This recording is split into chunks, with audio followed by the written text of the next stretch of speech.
Going back to more domestic-friendly energy policies?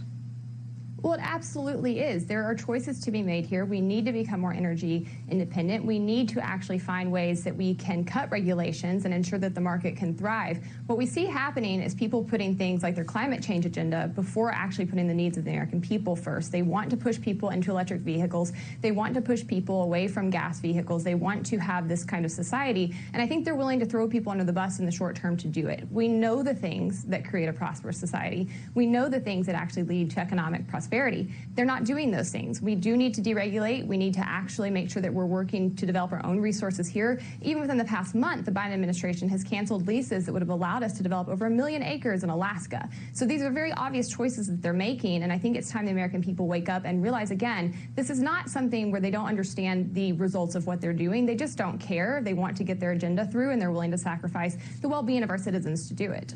Hannah, if it costs more for businesses to get the supplies they need, costs more to distribute what they produce, where does this end?